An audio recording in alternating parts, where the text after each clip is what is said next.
Welcome to the Tile Podcast. I'm your host, Jason Cameron, and with me today is Paul Guth, the co-founder of IQ Powertools. Paul, how you doing today? I'm doing wonderful. Nice to meet you, Jason.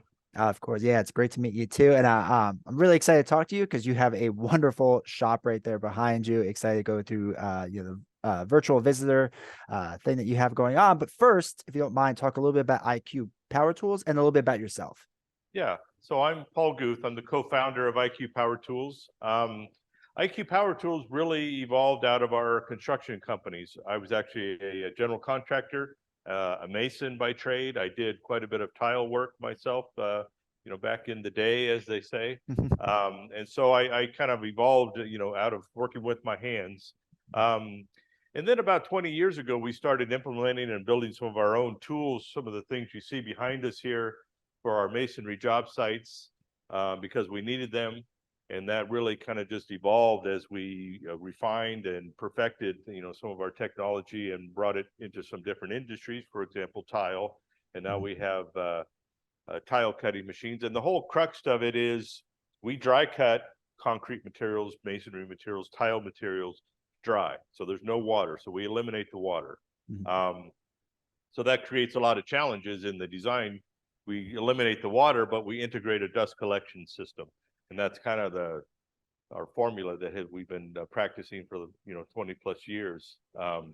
So that's kind of in a nutshell how we kind of got here and been developing new tools and going into new industries all along the way as we go down through the years. So, and the tile industry is a great industry for us, and we really love connecting with you folks. So. Fantastic. So I guess the first thing we got to talk about is this whole, virtual visitor thing you have going on here. What we're seeing right now on screen. So if you don't mind, just kind of talk about, I guess, first the idea, right? How you all came up with it, and then what exactly the process was to get here. Yeah, well, let me kind of tell you, we're at our in our R&D facility in Southern California. You can actually probably hear some background noise. I mean, our guys are working in workshops, so it's not a perfect quiet studio. It's very loose and very dynamic. But that being said, we developed the virtual visitor when COVID struck. I think it was the end of March, 2020. Nobody could go anywhere. Offices were closed, everything shut down, and we had one of our salesperson said, "Well, next week I have a demo set up with somebody that has a lot of stores, and they're very interested. What am I going to do? What am I going to do?" And I said, "Set it up.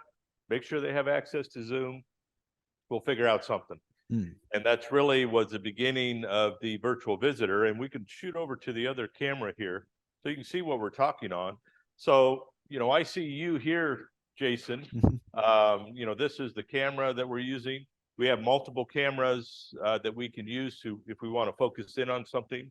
And so this allowed us to go out and talk to, whether it's contractors, it's dealers. We had at one point during the pandemic, we had, like 50 people on here, which was a dealer network that had multiple stores. So they brought all of their sales team in, and we go through and we do live demos with the machine, get into some technical things, and it just was very, very beneficial. So it's just something that we've continued to do and use this type of technology because it's not as good as being there, but it's pretty darn close. Yeah. And when you start thinking about flying all over the country and trying to bring all those folks into one location where you could train them or whatever you're going to do, it sure makes a lot of sense. So that's something we do, and it's kind of at the core of our marketing right now. So and it's a lot of fun. So that's perfect. So I guess if I was a tile contractor right now, I'd be staring at all those tools, just wondering what every single one is and a little bit about it. So I guess let's do the whole tour, right? What do you have? Yeah, well, let's go in and we'll do it just kind of the tile tour. Let's go because we entered the market with our 244, which was our first dry cut tile saw, and that's this machine right here. This is dry cutting with integrated dust collection, and we introduced this at a trade show in actually 2016, and then it came into the market for sale in 2017.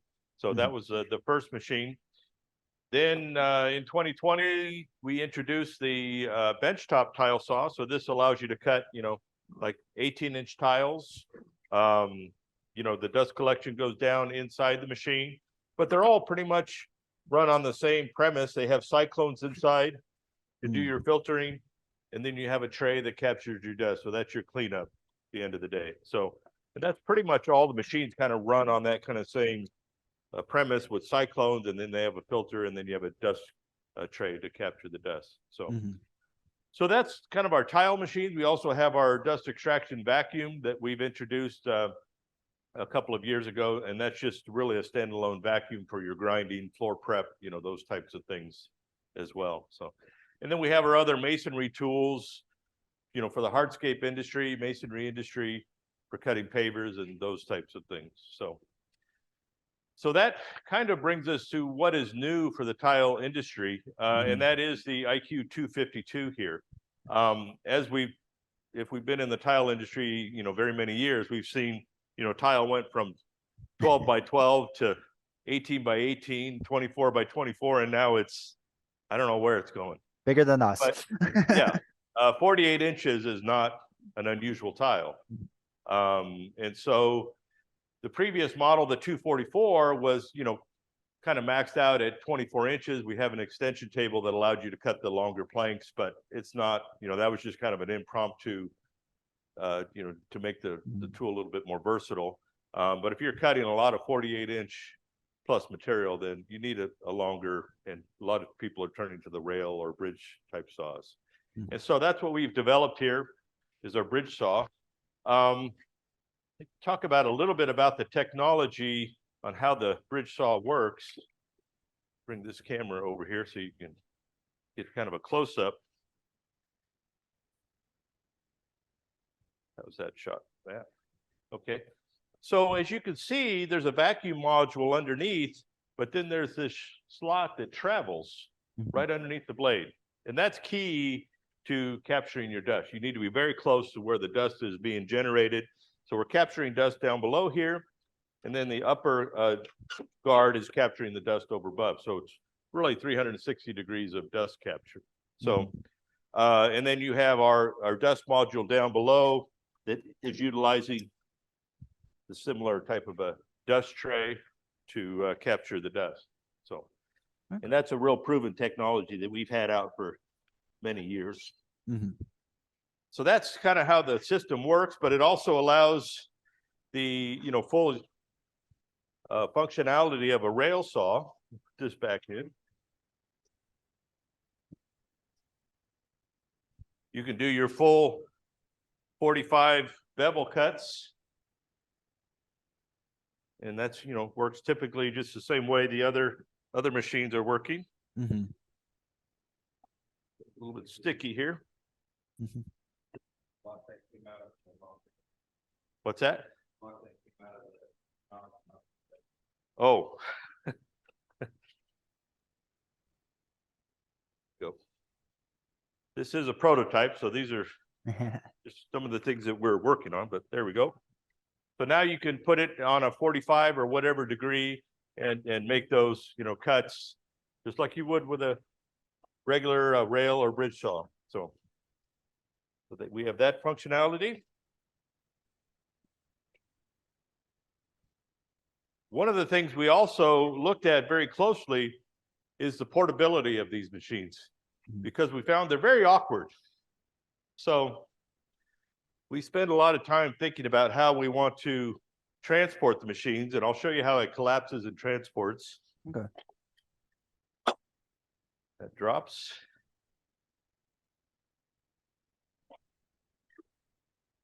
And now I'm on wheels. I can push it around. I can also stand it straight up. So if I want to store it in my garage, my trailer, whatever, it's only taking up that much space. Okay. So, and it just makes it really easy to wheel in and out. So. That's awesome. That's fantastic. And to set it up, you know, very fast. Yeah. You know, we did a lot of research, and it seemed like there was a lot of pinch fingers and things going on with the folding legs, and that's something we wanted to try to solve. So let's see. I think, any questions so far? No, it's pretty straightforward. Yeah, it's definitely an awesome project. If you're And able to this, do a live cut, that'd be awesome. yeah, and that's so let's just get ready to do that and Hmm. make a cut here.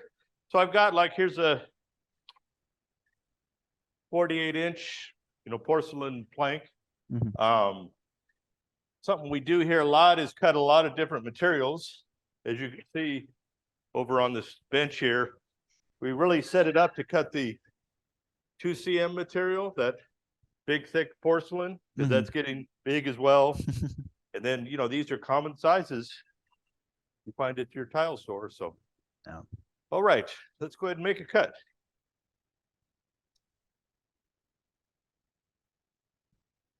Square it up here. Grab my safety glasses.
All right. Oh, there, that was a 48-inch cut, through, kind of 10 millimeter, 3/8 thick porcelain. We do a lot of testing with that, also the 2cm. So, and you can see we're in an enclosed space here. There's no dust. Dust capture is very, very effective. Hmm. But you can also do plunge cutting. Okay. So, if you can come into the center and plunge cut, you can also score cut, because sometimes Mm. guys want to, release that tension. So you can score cut. And we recommend score cutting by kind of coming down to the end and going backwards with your score. Okay. Then you can drop all the way down and finish your cut. So Okay. that's going to be kind of the technique for that. Mhm. So that is the IQ 252. So you talked about this being a prototype. If you don't mind, just talk a little bit about the process of how you all, prototype these saws. Just start with an idea, then you build it out, and you keep testing and testing, just slowly make, better versions of it, essentially. Yeah, I mean, there's several steps to the process. Hmm. Um, we have multiple projects going at any given time. Some of them Hmm. are kind of stalled because we got a major problem that we haven't, or hurdle that we haven't been able to overcome. And that's kind of was the case with this. But once we solved how that we were going to make that slot follow the blade, Hmm. that was the major thing. Once we figured that out, then you basically, everything else is fairly conventional, but we're applying our vacuum and dust collection technology to it. Um, we build, so this was probably the third prototype. So we Okay. build one that's what we call the Frankenstein. Very rough, crude. We do a lot of 3D printing, which is right behind us here. Hmm. So we're printing a lot of parts and things. We do like we'll print different cyclones and different modules and start applying it to whatever the problem is we're trying to solve, until we get a good group and a balance of it's Hmm. solving the problem and trying different airflows and vacuums and things. So that's kind of how the process works. This machine here is one that we could take to trade shows. Hmm. Um, it's not the final product. We got a lot of extra features that we're looking at adding, but it also lets us get feedback from like the tile industry, put it in front of some of these, multi-year professionals, and tell us, what do they think of it? What should it do? What is it, too heavy, too bulky, too whatever, and get their feedback. And we do that at trade shows as a good place, and through demos, and through, podcasts and things like that as well. So Right. it's really becomes kind of a concept vehicle, that Mm-hmm. the automotive world would use. So this is kind of our concept tile saw. But mostly everything is there, but there's some other trick features that we want to add to this that we think people will really appreciate. So Okay. So is it usually like, let's say 3 to 5 quote unquote revisions that you do to this saw, or is it finally get to a spot and you're like, okay, we're just gonna make a brand new saw with a bunch of other features that people may need? yeah, it's so for example, with this machine, we'll end up making probably about 5 different Okay. prototypes. So we're on 3 right now. We start looking at how are we going to manufacture, because one of the things is you could build a prototype, but can it be manufactured? So we Mm, got to start looking at how it marries up with the design marries up with manufacturing to make sure that it's can be produced. mhm. And then we'll build prototypes with that in mind, and making sure we haven't lost any of our functionality, and do testing with that as well. So that's kind of the 5 steps. And sometimes we'll make 20 or 30 prototypes. Like this Wow. machine right here, this is a large, masonry, 21-inch masonry saw with fully integrated dust collection. It's got dust collection inside. It's got an automatic spinning filter. This thing has a lot of features, and we've probably built 20 different versions of this. Mhm. And it's taken a lot of development time to get this, but it's a very, very complicated machine. So All right. it Awesome. just depends on what challenges we're faced Right. with, what we're Right. trying to do. So, So all right, I'm a tile contractor. I'm seeing this stuff. I'm absolutely loving it. How do I learn more about this? Should I call you all? Should I go to your website? What should I do? yeah, I think the first thing you do is go to our website. If you want to learn more about this machine, we're just going to be doing things like this. There's nothing on our website because this is not for sale yet. It probably won't be for sale until, I would say, midsummer ish. Mm, But that is to be determined.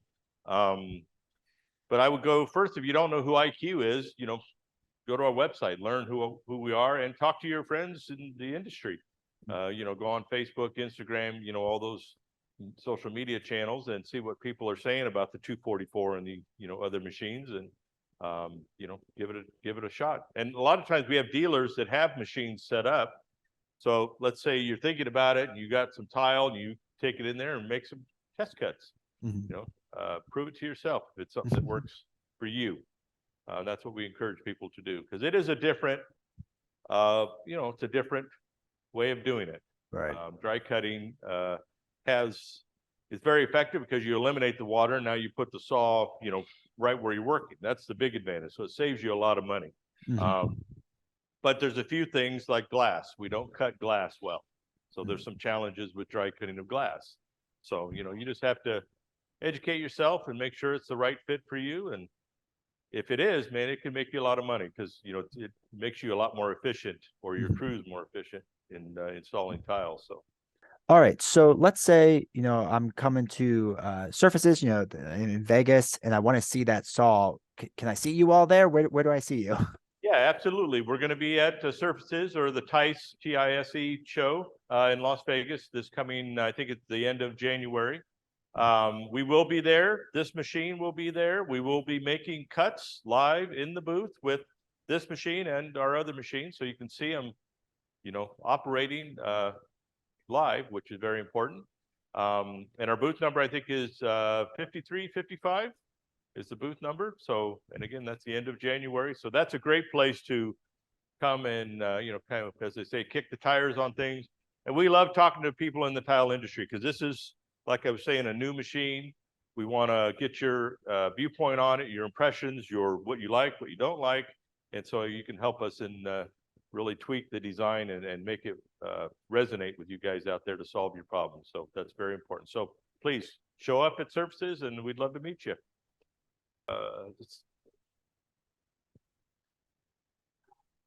So one of the things we also have are these extension tables.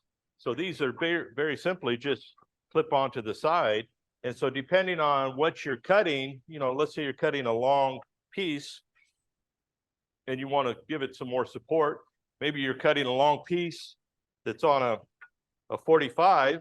You can pop it in here. And the second one, you can pop in, back here. That way you can give, the piece whatever support you need. So, so that's just a kind of an accessory that we're looking at to make it a little more functional.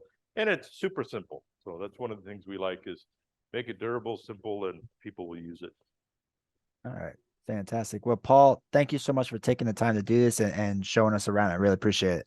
Yeah, you're very welcome. So glad to be part of your podcast and the tile industry. All right. Thank you.